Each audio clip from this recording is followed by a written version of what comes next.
The Elephant and the Starfish. The morning after the storm, the world felt different. The sky, painted in soft hues of lavender and gold, reflected on the restless sea, which whispered a melancholy tune as waves kissed the shore. But it was the beach itself that bore the true mark of the storm's passage. Ella, a young elephant with soulful eyes and a heart that carried more compassion than most creatures twice her size, stepped onto the sand. Her large feet pressed into the damp earth as she took in the sight before her. The storm had left behind more than broken seashells and tangled seaweed. It had stranded hundreds of delicate starfish along the shoreline. Some still twitched, their limbs curling in a desperate attempt to return to the ocean. Others lay motionless, their brilliant colors fading under the relentless sun. A lump formed in Ella's throat. She had always loved the sea, the way it hummed lullabies to the wind, the way it cradled life in its vast embrace. And now, she saw it had taken too much. She lowered her trunk, scooping up a single starfish with the utmost care. It felt fragile, almost weightless, like a tiny heartbeat in her grasp.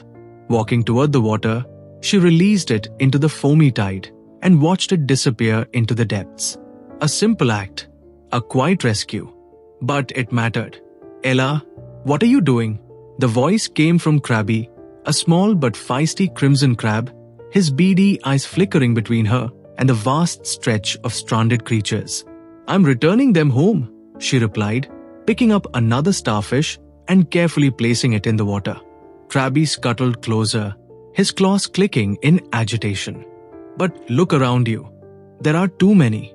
You can't possibly save them all." "What difference does it make?" Ella hesitated.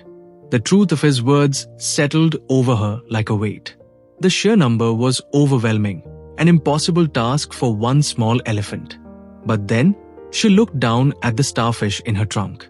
To this one, the difference was everything. She smiled gently. "It makes a difference to this one." Something in her conviction softened Krabby's skepticism. He watched as she continued, unshaken, lifting one after another, sending them back to the sea. There was no hesitation in her movements, no wavering in her resolve. And then, something changed in him too. "Well," he muttered, then sighed. "I suppose a few more wouldn't hurt." With an awkward toss, he flung a starfish toward the water. It landed clumsily, but the tide carried it home. Ella chuckled. As they worked, others noticed. Gulliver, a sleek seagull, swooped down, his wings cutting through the air as he carried starfish to safety.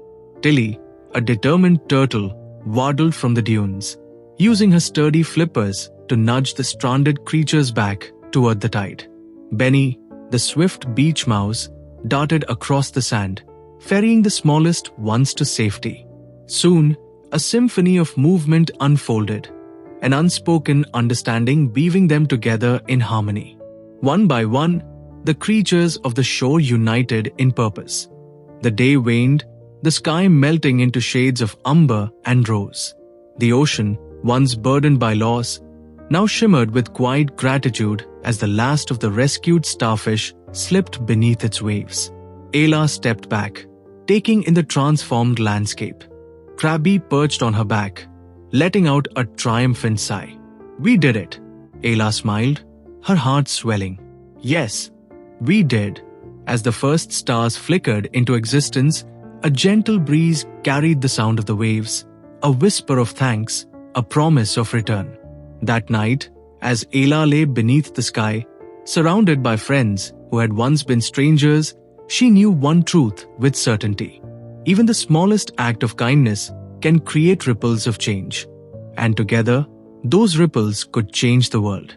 Moral of the story: compassion, no matter how small, holds the power to transform. Even when the task feels insurmountable, your actions matter to the lives you touch. I hope you enjoyed this story. Don't forget to subscribe and share it with your friends. Thanks for watching.